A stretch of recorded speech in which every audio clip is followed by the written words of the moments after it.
Boa tarde, alunos do segundo ano D e segundo ano E. Pessoal, prazer poder falar com vocês mais uma vez. Aqui quem vos fala é o professor Dário Jorge, professor de Sociologia e Produção Textual dessas turmas, tá? Gente, eu quero aqui apenas dar continuidade à nossa aula de Sociologia. A última aula que nós vimos, nós falamos a respeito da força de trabalho e alienação, né? Nesse assunto aqui nós abordamos temas importantes, como o que é alienação, o conceito de alienação, o que é mais-valia. Estudamos também aqui o Taylorismo e o Fordismo, né? E nessa temática aqui, no ponto 3, na página 156 do livro de vocês, nós falamos dessa reestruturação produtiva instaurada pelo Taylorismo e o Fordismo, né? Estudamos aqui também não só essa reestruturação, mas também essa estruturação na visão de Gramsci, né? Antônio Gramsci. Aqui nós vimos também que o Taylorismo e o Fordismo, onde surgiu o Taylorismo e o Fordismo, né? Eles datam do fim do século XIX e o início do século XX, né? O toyotismo ou nhonismo, ele se desenvolve nos anos de 1960 no Japão e na década de 1970 na Europa e nos Estados Unidos, para então ganhar todo o mundo, né? Então, foi isso que nós estudamos. Juntos, pessoal, lá na página 159, né, após o item Assim Falou Gramsci, juntos o Taylorismo e o Fordismo, eles caracterizam uma forma de reestruturação produtiva, que teve como objetivo reestruturar os lucros capitalistas, tá certo? Então, nós vimos aqui que essa tal reestruturação, ela não se restringiu ao chão da fábrica. A introdução de técnicas gerenciais de controle dos trabalhadores, que nós chamamos de Taylorismo, somada à tecnologia, a tecnologia que é a esteira mecânica, né? E junto a isso vem a elevação dos salários por metas produtivas e certas formas de conduta social fora das fábricas. Esses fatores, né, eles constituem um modo de vida intrinsecamente vinculado à produção em larga escala. E por consequência disso, gente, nós temos criou-se a questão do consumo em massa, né? Que esse era o objetivo. Então, o Taylorismo e o Fordismo, ele tem como objetivo aqui restaurar os lucros capitalistas. Então, vocês lembram que a produção, até então, a introdução do Taylorismo e do Fordismo, ela era manufaturada, né? Aí, com a Revolução Industrial, se implantou nas fábricas algumas máquinas, né? E aqui, quando nós falamos do Taylorismo e do Fordismo, nós estamos falando da segunda Revolução Industrial, tá certo? Bom, gente, aí nós vamos tratar, aqui nós temos uma imagem aqui dos operários, né, trabalhando aí, e aí em cima temos uma esteira rolante, né, as peças vão passando e eles vão montando, né. Então as máquinas, elas aceleraram a produtividade, né, a gente viu lá mais atrás que com a implantação dessas novas tecnologias, o que aconteceu nessa reestruturação de produção? Diminui-se o salário antes da reestruturação, diminuiu-se o salário dos operários, né? Por conta da introdução das máquinas. Bom, nessa reestruturação, o que a gente vê aqui, o que foi falado, houve uma elevação dos salários por metas produtivas, né? Isso motivava o quê? Motivava o trabalhador a produzir mais. Quanto mais ele produzia, mais ele recebia. Aqui, essa reestruturação ditada pelo Taylorismo e o Fordismo, ela se deu exatamente para melhorar o quê? Os lucros, né, das grandes empresas. Pois bem, nós vimos também aqui, pessoal, vamos falar aqui do Taylorismo e o neoliberalismo. Taylorismo e o neoliberalismo.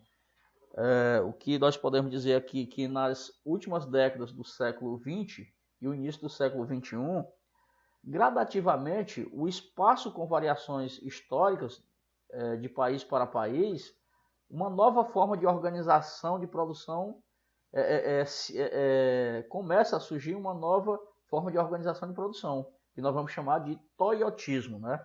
Então, o toyotismo ele vem logo depois do Taylorismo e o Fordismo, né? Bom, claro que o nome já sugere, o toyotismo é uma palavra que se relaciona ao Japão, o toyotismo ele se desenvolveu no Japão, né? Bom, então vamos falar um pouco do toyotismo e o neoliberalismo. Então, as reestruturações produtivas elas podem ser consideradas, apesar de separadas no tempo, elementos estruturais da sociedade capitalista, gente. É sempre necessário aqui incrementar a produção para aumentar os lucros. Então, o caminho escolhido pelas fábricas, né, é o quê? O caminho é incrementar ainda mais a produção para que se aumente os lucros. Esse incremento, gente, ele se caracteriza como uma grande transformação tecnológica, política, cultural e social. Nós vimos aqui que no início do século XX, o Taylor-Fordismo caracterizou-se como uma forma de organização das indústrias e empresas, sobretudo as de automóveis, eletrodomésticos e de produtos duráveis e não duráveis. Esse tipo de organização tinha como elemento central a produção em massa e o consumo em massa, certo? O trabalho aqui era repetitivo, de alta intensidade, com compensações salariais, né? Claro, com compensações salariais, né? Ou seja, essa compensação ela era feita por peça produzida, né? E dentro de uma produtividade marcada por um rígido controle.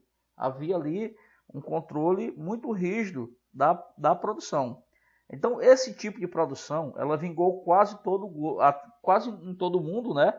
Até gradativamente ceder espaço, com variações históricas de país para país, e uma nova forma de organização da produção que é o toyotismo, né?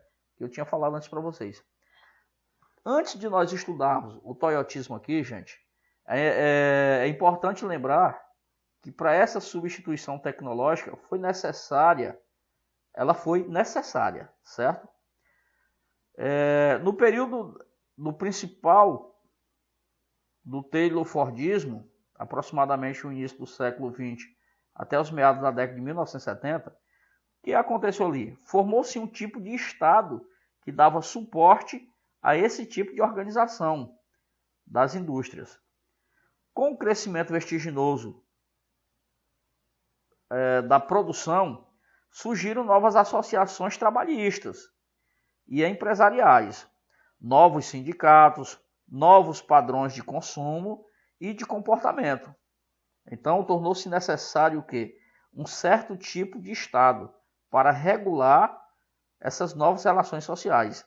Esse tipo de Estado, gente, é conhecido como bem-estar social, por causa das conquistas políticas e sociais da classe trabalhadora, estabeleceu leis trabalhistas de regulamentação da jornada de trabalho, com regras gerais e algumas medidas que protegiam os trabalhadores, né? E aí a gente vê, como é que eu posso dizer? A gente vê uma ação, né, mais incisiva aqui dos sindicatos, né? Porque com o surgimento de novos sindicatos se estabelece o quê? Se estabelece as novas leis trabalhistas.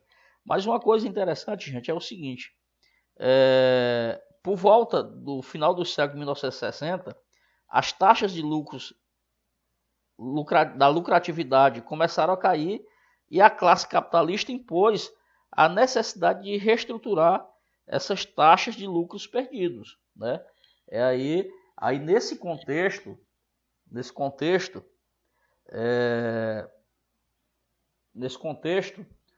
uma forma de organização, da produção introduzida nos anos 1960 por Taishi Ono, né, engenheiro de produção da Toyota no Japão, começou a ser implantado nas fábricas de automóveis dos Estados Unidos e da Europa Ocidental e posteriormente na maior parte do mundo, um modelo implantado no Japão que tem 6 características básicas, né?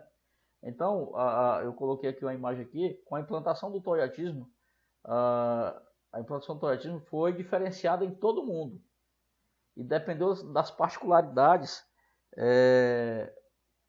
de cada sociedade, né? Deixa eu ver aqui, isso.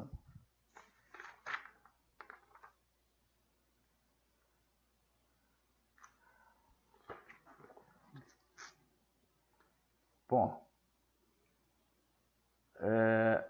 como eu falei para vocês, né, repetindo aqui, a implantação do toyotismo ela foi diferenciada em todo o mundo e dependendo das particularidades de cada sociedade, né?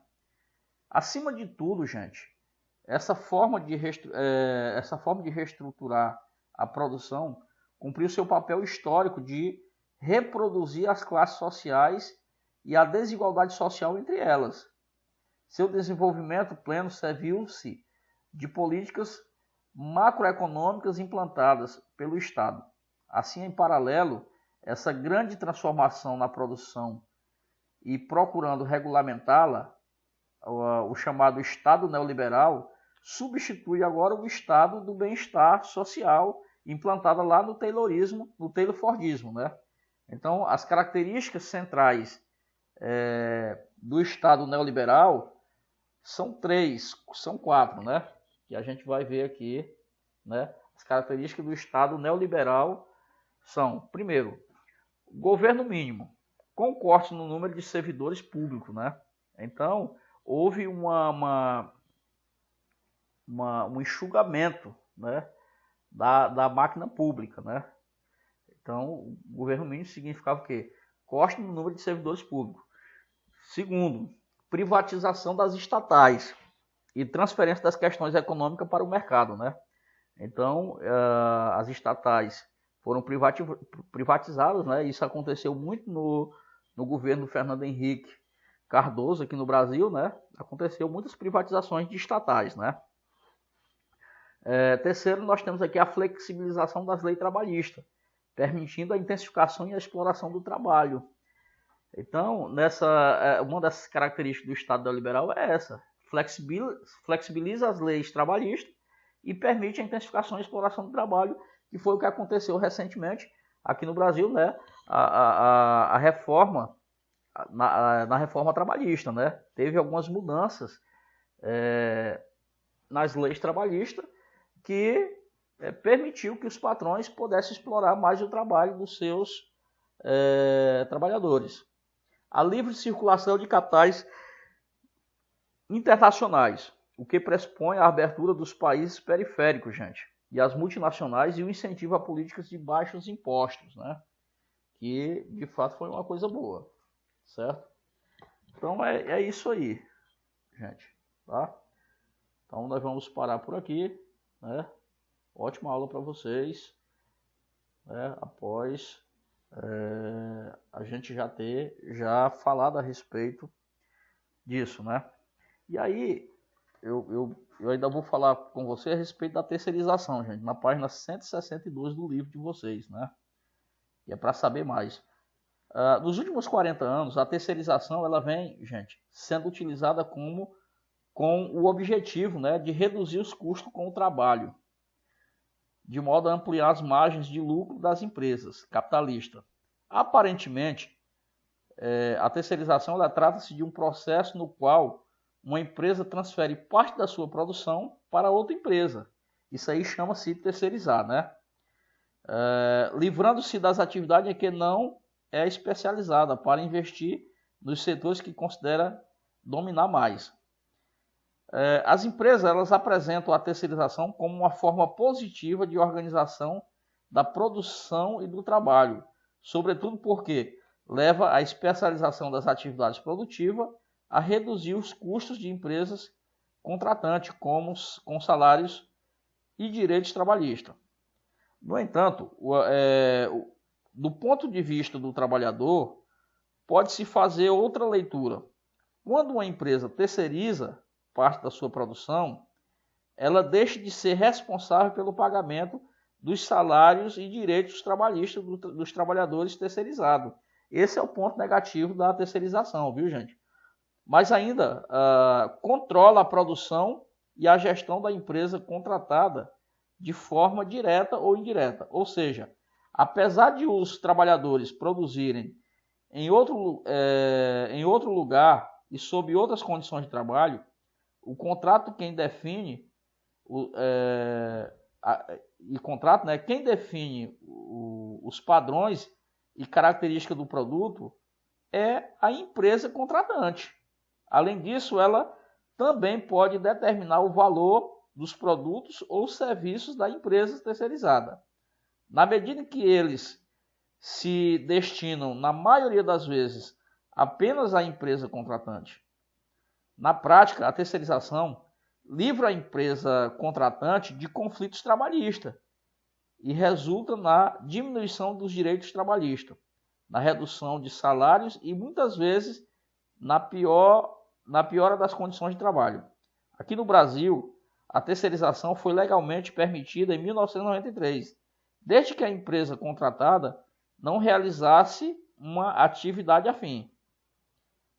Ou seja, uma indústria automobilística poderia terceirizar os serviços de limpeza e segurança de suas fábricas e a produção de peças utilizadas nos veículos, mas não etapas de produção dos veículos, né? Não as etapas de produção. Isso acontece, a terceirização ela acontece e ela está presente no nosso dia a dia. Deixa eu dar um exemplo claro para vocês aqui. Eu não sei se vocês lembram, ou sabem, ou conhecem, né? Por exemplo, aqueles vigilantes que ficam ali na porta da escola, naquela fardazinha ali, eles são de uma empresa terceirizada. Eles prestam serviço para a Secretaria de Educação, tá? Então, o que acontece? O Estado contrata, a Secretaria de Educação contrata a empresa que vai prestar o serviço de vigilância, né? Então, ela não está ligada diretamente com a secretaria. Está ligada a uma empresa, né? O trabalhador está ligado a uma empresa contratada pela Secretaria de Educação. Então, é chamado terceirizado. A Paixão, por exemplo. A Paixão, ela é uma funcionária que trabalha com uma terceirizada, né? Ela não é funcionária da escola. Ela é funcionária de uma empresa que presta serviço para a escola. Então, a Paixão, ela presta serviço para a escola. Então, o trabalho dela é um trabalho terceirizado, certo? Então, pessoal, boa tarde para vocês e até mais. Até a próxima aula.